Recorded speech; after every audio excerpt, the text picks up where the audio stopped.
Hello and welcome to House News. Religious education in Indonesian school is considered important as it aims at creating a religious community where a deep, extensive, and even critical understanding of religion is nurtured. Indonesia, as one of the most significant Muslim population in the world, has developed zakat rapidly. The professional and effective management of zakat is the main key to achieve the target to reduce poverty number. Let's get away from the hustle and bustle of the city and visit one of the historical places in Jakarta, the biggest art center where you can find excitement of art attraction and science. Speaker of the House believes mother welfare is very influential on the growth and development of children. Therefore, a slew of basic rights for mother must be provided. Borobudur, one of Indonesia's most popular attractions, will soon be subjected to a massive price hike by government authorities in an effort to preserve historic and cultural wealth in the country. Turkey is rebranding itself. Believe it or not, the Republic of Turkey has changed its name to Turkiye.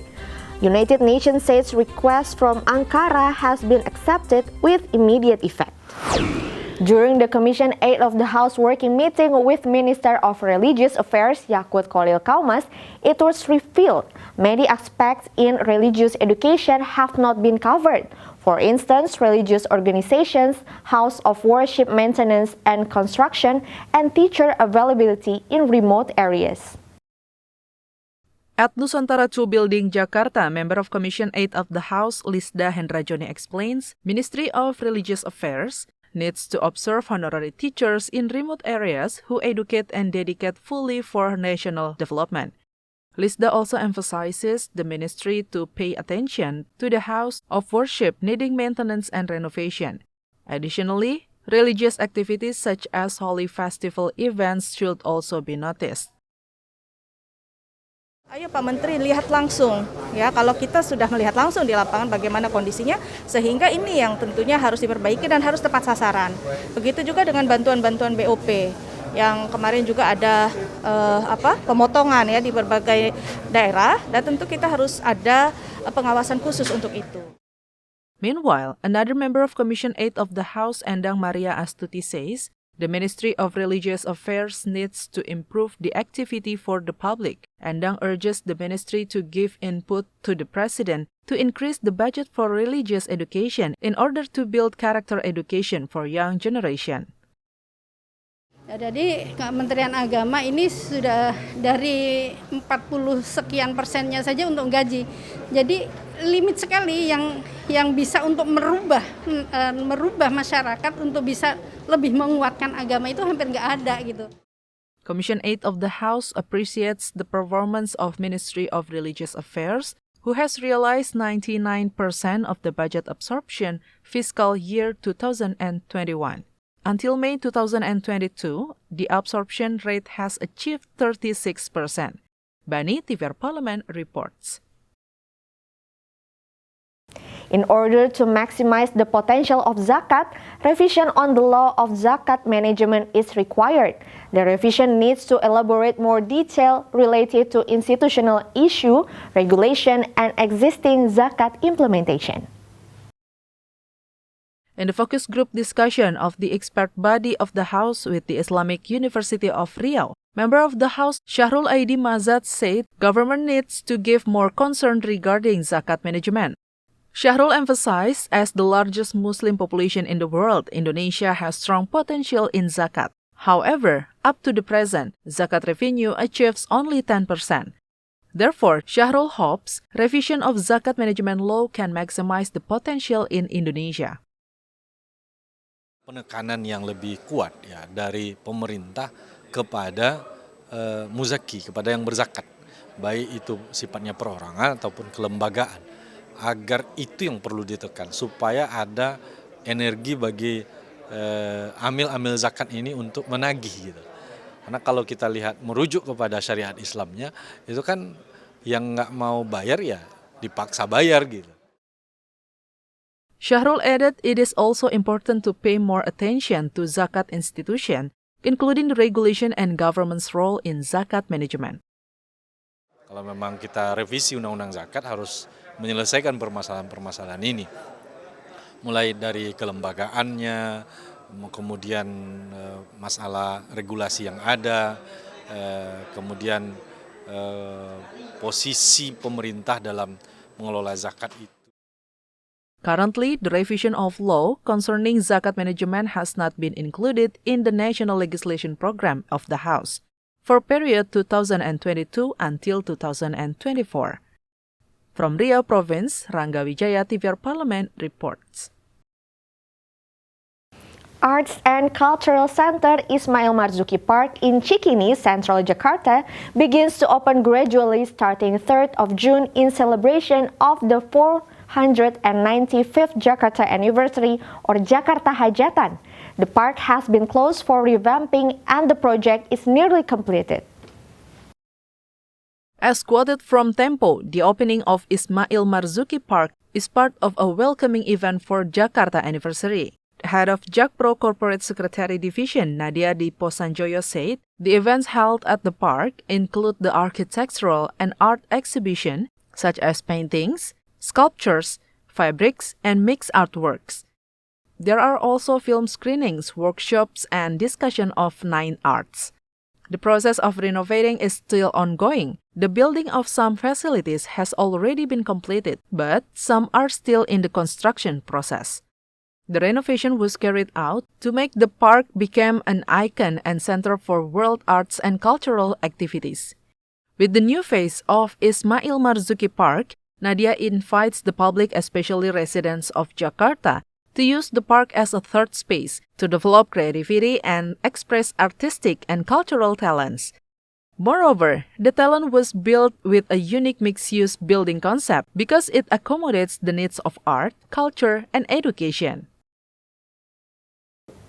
Members of Legislation Committee of the House are fighting for the rights of working mothers who take maternity leave not to be dismissed from work.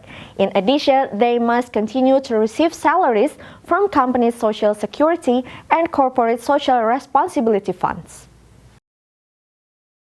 Member of Legislation Committee of the House Lulu Nurhamidah explains the draft of Maternal and Child Welfare Bill regulates mandatory rights for expectant and nursing working mothers, one of which is right to maternity leave.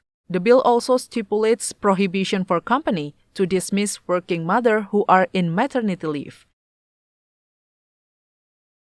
Tetapi jaminan yang paling penting adalah dia tidak boleh di PHK, dia tidak boleh dipecat, baik itu dengan skenario dipecat oleh perusahaan atau kemudian diminta untuk mengundurkan diri. Dan di situ juga sudah diatur yang terkait dengan pengenaan sanksi. Ya, jadi justru kalau misalkan ada perusahaan yang semena-mena misalnya mem-PHK atau melakukan berbagai cara yang dimungkinkan agar ibu itu kemudian bisa kehilangan pekerjaannya, maka juga bisa mendapatkan sanksi. Pada akhirnya saya mau kasih satu statement bahwa melalui rancangan undang-undang atau undang-undang ini kita menyelamatkan Indonesia. Member of Legislation Committee of the House Lulu Nurhamidah, as the initiator of the draft, extends her gratitude due to approval on her proposal. Further, discussion on the bill will be brought to the next plenary session of the House. Lulu Nurhamidah hopes the proposed bill on maternal and child welfare will develop a better generation of human resources. Maternity leave was previously regulated at only 3 months. However, in the draft bill, the maternity leave period has been extended to 6 months.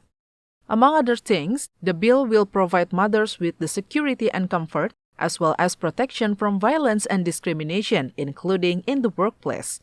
Ken and Yoga, TVR Parlemen, report.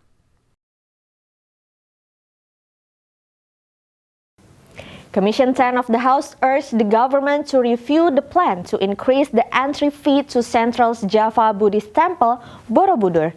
Tourism industry is recently trying to recover. Increased ticket prices would indeed discourage travelers from visiting the site. Member of Commission 10 of the House Syamsul Lutfi says the increase in ticket prices will only deter people from visiting Borobudur. The price to climb up the temple, which costs 750,000 rupiah, will be a burdensome for the tourists. Government should take a conservative approach rather than a commercial one in determining the entry fee of Borobudur Temple.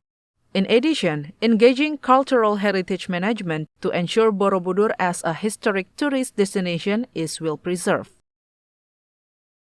Harus dilibatkan sebelum pemerintah mengambil keputusan. Nah, saya khawatir kalau harga terlalu tinggi sementara animo masyarakat yang ingin berkunjung ke Borobudur itu sendiri cukup tinggi, maka secara otomatis masyarakat tidak akan bisa leluasa ya untuk beranjang sana ke sana.